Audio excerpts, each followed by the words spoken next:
तापस सुमेध अनेक कल्प पूर्व भगवान दीपंकर सम्यक संबुद्ध थे। उन्होंने कीचड़ में औधे मुंह लेटे परम श्रद्धालु ब्राह्मण तपस्वी सुमेध की मनोकामना जानी और उसका भविष्य देखकर ये भविष्यवाणी की कि अनेक कल्पों तक आवश्यक पारमिताएं पूरी करने के बाद वह सिद्धार्थ गौतम के नाम से निस्संदेह बुद्ध बनेगा। भगवान की यह मंगलमयी घोषणा धरती और आकाश में गूंज उठी और देर तक इसकी प्रतिध्वनि होती रही। इसी समय सुमित्रा नाम की ब्राह्मण पुत्री की भी मनोकामना जान कर भविष्यवाणी की कि वह इस युवक के साथ साथ हर जन्म में इसकी जीवन संगिनी बनेगी और अंत में जब ये सिद्धार्थ गौतम के नाम से शाक्य कुल में जन्मेगा तब सम्यक संबुद्ध बनेगा और तब ये यशोधरा के नाम से इसकी सहधर्मिणी बनेगी और इससे विपश्यना विद्या प्राप्त करके जन्म मरण से मुक्त हो जाएगी। गर्भाधान स्वप्न कल्प पर कल्प बीतते गए और बोधिसत्व ने परिश्रम करके समस्त पारमिताओं को परिपूर्ण कर लिया। अब उसे अंतिम जन्म लेना है। इसके लिए उसने पुण्यमयी माता महामाया का चुनाव किया। महामाया अपने शयन कक्ष में गहन निद्रा में सोई थी। उसने एक स्वप्न देखा। एक अत्यंत सुंदर श्वेत रंग का हाथी अपनी सूंड में श्वेत कमल का फूल लिए हुए प्रकट हुआ। उसने माता महामाया को नमन किया और फिर उसकी कोख में समा गया। यही बोधिसत्व का अंतिम गर्भ प्रवेश था। जन्म प्रसव का समय समीप आने पर माता महामाया ने इच्छा प्रकट की कि उसकी संतान का जन्म उसके पीहर देवदह में हो। वह कपिलवस्तु से देवदह की यात्रा पर निकली। मार्ग में अत्यंत सुंदर लुम्बिनी वन को देखकर वहां कुछ देर रुकने को मन चाहा। वह रथ से उतरी और घूमते हुए जैसे ही साल वृक्ष की एक टहनी को पकड़ा कि पुत्र का जन्म हो गया। ये बोधिसत्व सभी पारमिताओं से परिपूर्ण होने के कारण लोक में अग्र था, लोक में ज्येष्ठ था, लोक में श्रेष्ठ था। यह उसका अंतिम जन्म था। अब उसके और जन्म नहीं होंगे। ऋषि कालदेवल माता अपने नवजात पुत्र को लिए हुए कपिलवस्तु के राजमहल में लौटी। चारों ओर प्रसन्नता छाई हुई थी। शाक्यों और कोलियों के राजगुरु ऋषि कालदेवल ने जब सुना कि शाक्यराज के घर पुत्र का जन्म हुआ है तब वह उसे देखने आया। पिता ने पुत्र को ऋषि कालदेवल के सम्मुख उपस्थित किया। यकायक बालक का पांव ऋषि की जटाओं में लग गया। ऋषि प्रसन्नता से विभोर हुआ, परंतु फिर रोने भी लगा। प्रसन्नता इस बात की कि यह बालक आगे जाकर सम्यक संबुद्ध बनेगा और बहुत लोग कल्याण करेगा। दुख इस बात का कि तब तक मैं जीवित नहीं रह सकूंगा। परंतु उसने अपने भांजे नालक को सूचना दी कि जब कभी यह बालक सम्यक संबुद्ध बने तब उससे धर्म सीखकर मुक्त अवस्था प्राप्त कर लेना। हिंसक देवदत्त राजकुमार सिद्धार्थ का ममेरा भाई था। दोनों के स्वभाव में जमीन आसमान का अंतर था। देवदत्त जहां अपने वानों से पक्षियों को बींद बींद कर आनंद लेता था, वहीं सिद्धार्थ उनके प्रति करुणा बरसाता था। एक बार देवदत्त ने एक उड़ते हुए हंस पर तीर चलाया, जो कि तड़पड़ाकर धरती पर आ गिरा। सिद्धार्थ ने उसे अपनी गोद में उठा लिया और उसकी परिचर्या करने लगा। देवदत्त चाहता था कि यह उसका शिकार है इसलिए उसे मिले, लेकिन सिद्धार्थ ने कहा, जो बचाता है वह मालिक होता है, न कि जो मारता है। तुलनीय तीरंदाज राजकुमार सिद्धार्थ ने भी तीर चलाने की विद्या में परिपूर्णता प्राप्त की, लेकिन इस विद्या को सीखते हुए किसी पक्षी की हत्या करना तो दूर, उसने किसी वृक्ष पर भी तीर चलाकर उसे आहत नहीं किया। वृक्ष पर एक सूखी लकड़ी का फलक रखा गया, उसी पर उसने तीर चलाकर इस विद्या में निपुणता प्राप्त की। पराक्रमी योद्धा और अद्भुत घुड़सवार लोगों को संदेह था कि सिद्धार्थ युद्ध कला में कुशल नहीं है, अतः वह देश का राजपाट कैसे संभालेगा, इसके बारे में उसकी परीक्षा हुई, जिसमें वह पूर्णतया सफल हुआ। लोग प्रसन्न हुए। एक पराक्रमी योद्धा के लिए कुशल घुड़सवारी भी आवश्यक है। इस क्षेत्र में भी उसकी परीक्षा हुई। एक जंगली क्रोधी घोड़े को उसने बड़े प्यार से थपथपाते हुए शांत कर अपने वश में कर लिया। इसे देखकर भी लोग प्रभावित हुए, प्रसन्न हुए। कोलियराज सुप्पबुद्ध की पुत्री का विवाह मंगल।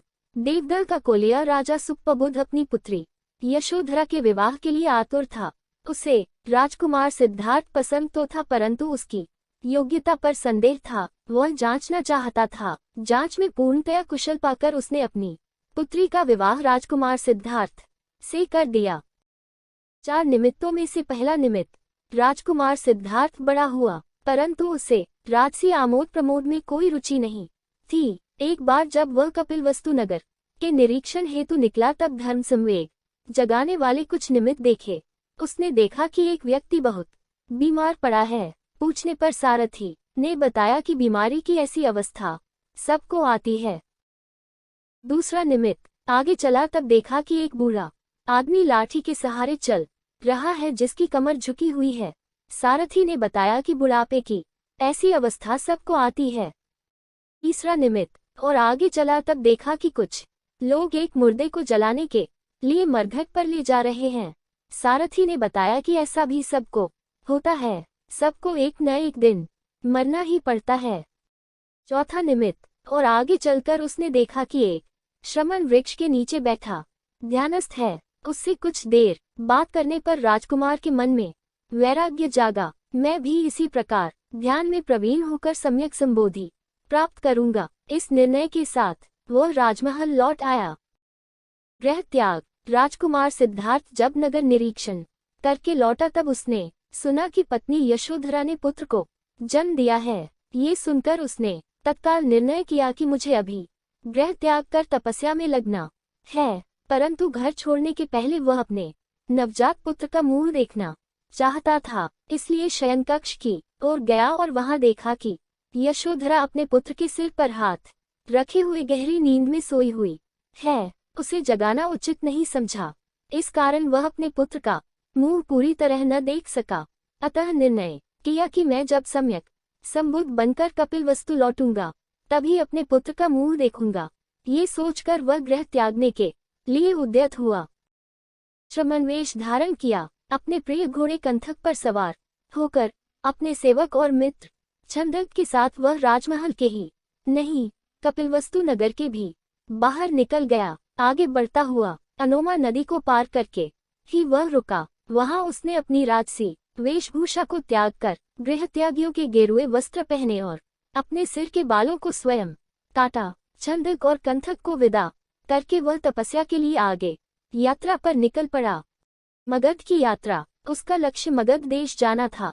वहां श्रमण परंपरा के ध्यानाचार्य रहते थे। मार्ग में वह मगध की राजधानी राजगीर में से गुजरा। लोग इस अद्भुत वैरागी को देखकर चकित रह गए। घर घर से भिक्षा प्राप्त करके वह पांडु गुफा के समीप विश्राम करता हुआ भोजन करने बैठा। जैसे ही उसने भोजन समाप्त किया, देश का राजा उससे मिलने आया। राजा बिंबिसार ने जब यह जाना कि यह उसके मित्र शाक्यराज का पुत्र है तब उसे सन्यासी का जीवन छोड़ने के लिए अपने राज्य के कुछ भाग का अधिपति बनाने का प्रस्ताव रखा। परंतु सिद्धार्थ अपने निर्णय पर अडिग था।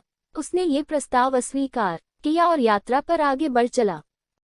आचार्य आलार कालाम। उन दिनों श्रमण परंपरा के दो प्रसिद्ध ध्यानाचार्य थे, जिनमें से एक आचार्य आलार कालाम गृह त्यागी सिद्धार्थ उसके आश्रम में पहुंचा और उससे ध्यान सीखने की इच्छा प्रकट की। आलार कालाम ने प्रसन्न होकर उसे 7वां लोकीय ध्यान सिखाया। उसकी क्षमता इतनी ही थी। सिद्धार्थ को संतोष नहीं हुआ क्योंकि उसे मुक्त अवस्था की खोज थी, अतः वह उसे धन्यवाद देकर आगे बढ़ चला।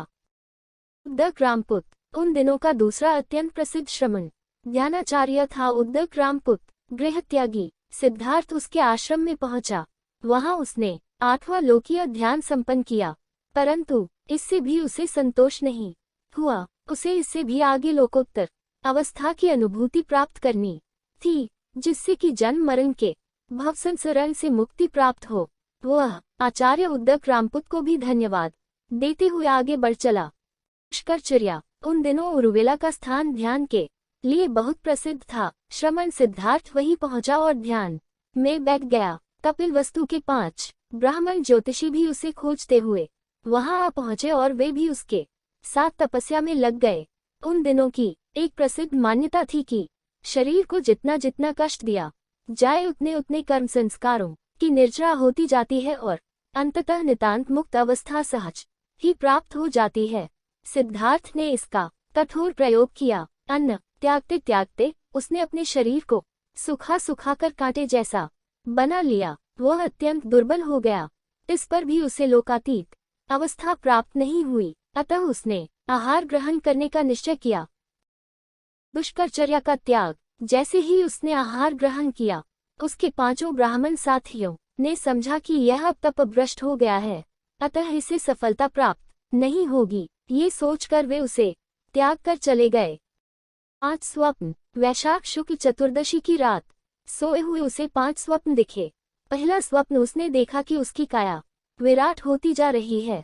विराट होकर उसका सिर हिमालय की सर्वोच्च शिखर पर जा टिका है और उसका दाहिना हाथ अरब सागर की लहरियों द्वारा प्रक्षालित हो रहा है। उसका बायां हाथ बंग सागर की लहरियों द्वारा प्रक्षालित हो रहा है। उसके चरण हिंद महासागर की लहरियों द्वारा प्रक्षालित हो रहे हैं। इस स्वप्न द्वारा भारत और नेपाल के इतिहास में पहली बार इन दोनों का यानी जम्बू द्वीप का एक नक्शा प्रकट हुआ। इसका उद्देश्य था कि वह सम्यक संबुद्ध बनकर सारे जम्बू द्वीप पर छा जाएगा और उसकी शिक्षा यहीं तक नहीं बल्कि सिर के शिरे से उत्तरी देशों में और दाहिनी बाईं भुजाओं और पांवों से समुद्री लहरियों के पार दूर दूर देशों तक सारे विश्व में फैलेगी।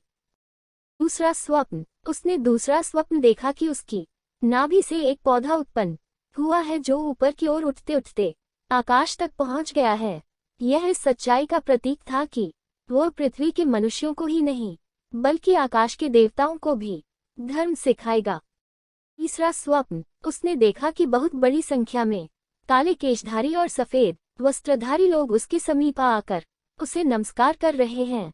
यह इस बात का संकेत था कि अनगिनत गृहस्थ उसके अनुयायी बनेंगे। चौथा स्वप्न। उसने देखा कि भिन्न भिन्न दिशाओं से 4 रंग के पक्षी उसकी गोद में आकर समा रहे हैं और अपना रंग त्याग कर श्वेतवर्णी होते जा रहे हैं। यह इस बात का संकेत था कि ब्राह्मण, क्षत्रिय, वैश्य और शूद्र इन चारों वर्गों के लोग उनकी शरण में आकर वर्ण भेद से मुक्त हो जाएंगे। पांचवा स्वप्न। उसने देखा कि सारी पृथ्वी गंदगी से भरी हुई है और वह उस पर विचरण कर रहा है, परंतु पृथ्वी की यह गंदगी उसके चरणों को छू भी नहीं पा रही है। वह सांसारिक अपवित्रता के बीच सदा परम पवित्र बना रहेगा, सर्वथा निर्दोष और निर्मल बना रहेगा। सुजाता की खीर। भाग्यशालिनी सुजाता को उरुवेल के विशाल वटवृक्ष के प्रति बहुत श्रद्धा थी। हर वैशाख पूर्णिमा को वह इस वृक्ष देवता की पूजा किया करती थी। उसे विश्वास था कि इसी देवता के आशीर्वाद स्वरूप उसे पुत्र प्राप्त हुआ। अब उसका विवाह भी कर दिया गया, परंतु सांसारिकता के प्रति उसकी जरा भी रुचि नहीं थी। वह चाहती थी कि वट देवता उसके पुत्र की रुचि सुधारे। इसी उद्देश्य से वह वैशाख पूर्णिमा को वटवृक्ष के पूजन के लिए तैयार हुई। दासी को भेजा कि वृक्ष के तले की जमीन साफ कर दे ताकि वहां जाकर वह अपने देवता के लिए बनाई हुई उत्कृष्ट खीर उसे अर्पित कर सके। दासी वटवृक्ष के पास आई तो देखा कि वहां स्वयं वट देवता सशरीर विराजमान हैं। उसने मालकिन को संदेश दिया। मालकिन भी प्रसन्नचित हो वहां आई, लेकिन समझदार थी। देखते ही जान गई कि ये देवता नहीं, कोई युवा गृहत्यागी है जो तपस्या के लिए इस पवित्र स्थान पर आया है। उसके मन में वात्सल्य भाव जागा। जो खीर अपने देवता को भेंट करने के लिए लाई थी, वह इस तपस्वी को अर्पित करते हुए उसे आशीर्वाद दिया कि तुम्हारी तपस्या सफल हो। सुजाता की यह खीर अत्यंत महत्वपूर्ण थी, क्योंकि बोधिसत्व का यह अंतिम भोजन था। इसके बाद तो बोधिसत्व सम्यक संबुद्ध बनने वाले थे, इसलिए जिस भोजन के आहार से उन्हें सम्यक संबोधि प्राप्त हुई उसके महत्व का क्या कहना। मार पराजित। नीचे अवीची नरक लोक से लेकर ऊपर अरूप ब्रह्मलोक का सारा क्षेत्र मार का ही है, मृत्युराज का ही है। यहाँ जो प्राणी जन्म लेता है वह देर सवेर मृत्यु को प्राप्त होता ही है। जब तक कोई तपस्वी देवलोक को अमर मानकर तपस्या करता है अथवा रूप या अरूप ब्रह्मलोक को अमर मानकर तपस्या करता है, तब तक मार क्षेत्र का ये सम्राट मृत्युदेव मार प्रसन्न रहता है। परंतु जब कोई व्यक्ति अनित्य धर्मारूप ब्रह्मलोक से परे नित्य शाश्वत लोकातीत अवस्था को प्राप्त करने के लिए तपस्या करता है, तब यह विचलित हो जाता है। वह नहीं चाहता कि कोई भी व्यक्ति उसके साम्राज्य क्षेत्र से बाहर निकले। अतः जब उसने देखा कि बोधिसत्व बोधि वृक्ष के नीचे बैठा हुआ इसी उद्देश्य से तप कर रहा है, तब उसका तप भंग करने के लिए वह अपनी विशाल भयानक सेना के साथ स्वयं भी आ पहुंचा। बोधिसत्व को विचलित करने के लिए उसने अनेक प्रयत्न किए, परंतु वह नितांत अविचल रहा। अतः मार पराजित होकर वापस लौट गया। सम्यक संबोधि। अब वातावरण शांत हो चुका था। वैशाख पूर्णिमा की रात के चंद्रमा की शीतलता चारों ओर छाई हुई थी। बोधिसत्व अपनी साधना में लीन था। वह उसकी खोज में था जो लौकिक क्षेत्र के परे है, जो नित्य शाश्वत लोकातीत क्षेत्र है, जहाँ जन्म नहीं, मृत्यु नहीं।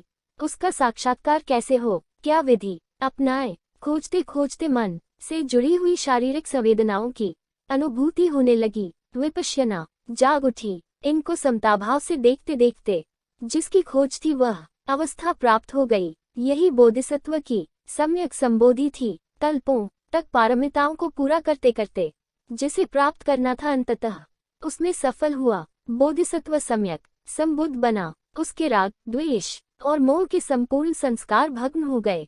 अतः भगवान कहलाया। मार कन्याओं का दुष्प्रयत्न विफल। सम्यक संबुद्ध बोधि वृक्ष के तले अमृतत्व के सुख में शांत बैठा रहा।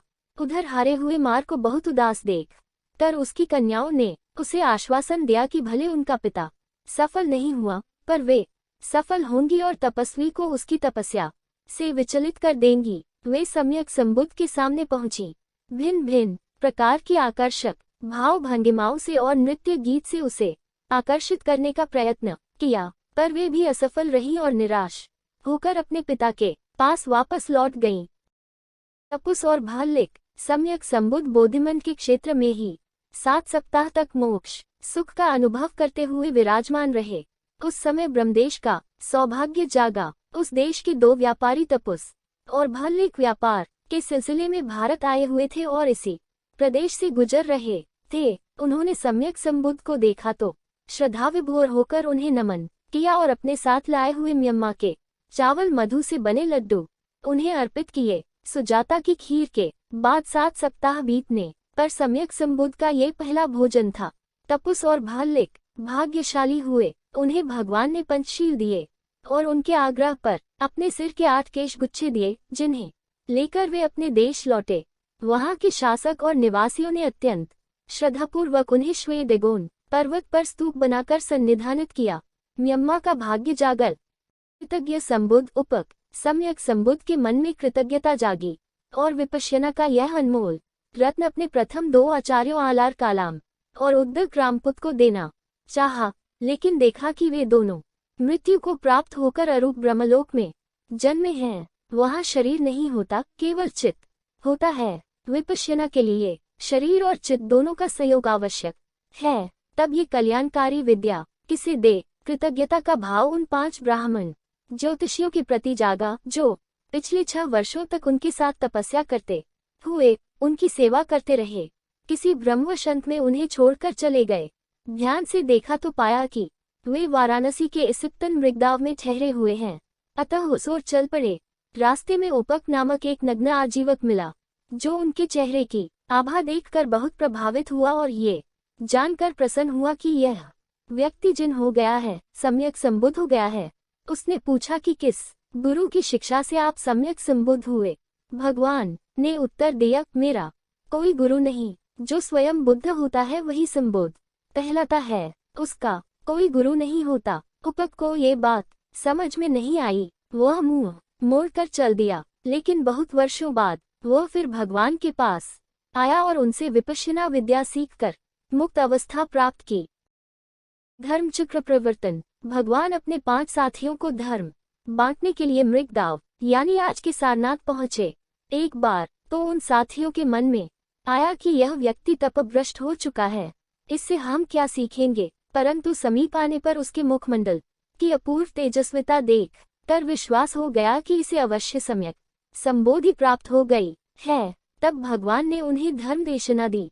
आषाढ़ पूर्णिमा की सुहावनी संध्या का समय था। उस समय जो पहली बार धर्म प्रकाशन किया वह धर्मचक्र प्रवर्तन कहलाया। भगवान ने समझाया कि कैसे अतियों से बचकर उन्होंने जो मध्यम मार्ग अपनाया उसी से मुक्ति का मार्ग स्पष्ट हुआ। शील, समाधि, प्रज्ञा का 8 अंगों वाला विपश्यना मार्ग प्रकट हुआ, जिसे धारण करके कोई भी जन्म मरण के भाव संसरण से मुक्त हो सकता है। भगवान के 5 साधक इसी विपश्यना के मार्ग पर चलकर अरहंत हुए, मुक्त हुए।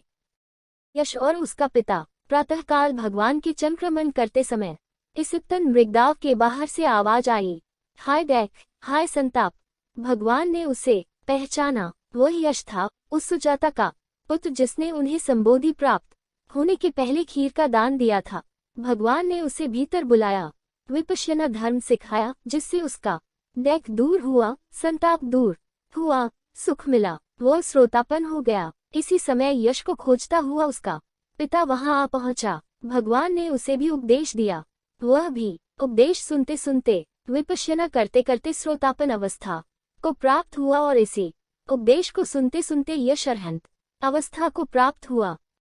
पिता के घर भोजन। यश के पिता ने यश सहित भगवान को अपने यहाँ भोजन के लिए आमंत्रित किया। वहां भगवान ने यश की माता को और उसकी पूर्व पत्नी को यही धर्ममयी विपश्यना सिखाई। वे भी श्रोतापन हो गईं। 5 ब्राह्मण साथियों के बाद वैश्य समाज का यश पहला व्यक्ति था जो अरहंत हुआ और उसके माता पिता और उसकी पूर्व पत्नी पहले गृहस्थ थे जो श्रोतापन हुए। यश के व्यापारी समाज के 54 मित्र थे। उन्होंने यश में जो परिवर्तन देखा तब वे भी भगवान की शरण आए और विपश्यना साधना करते हुए अरहंत अवस्था प्राप्त कर ली। दैख मुक्त हो गए, संताप मुक्त हो गए। जाओ धर्मदूतों, धर्म प्रचारण के लिए विचरण करो। भगवान के अतिरिक्त 60 अन्य अरहंत हो गए। भगवान ने उन्हें धर्म प्रचारण के लिए बाहर जाने की प्रेरणा दी। भगवान ने उन्हें धर्म सिखाया था, बौद्ध धर्म नहीं। इन शिष्यों को भी धर्म सिखाने भेजा, बौद्ध धर्म नहीं। शील, समाधि और प्रज्ञा का सार्वजनीन धर्म जो आदि में कल्याणकारी, मध्य में कल्याणकारी, अंत में कल्याणकारी है, कहा कि उसे अपने जीवन में उतारते हुए लोगों को धारण करना सिखाएं। बहुजन हित सुख के लिए धर्म का यही संदेश भिजवाया। सार्वजनीन धर्म फैलने का शुभारंभ हुआ। दूसरा पार्ट देखने के लिए अभी रियल नॉलेज चैनल को सब्सक्राइब करें।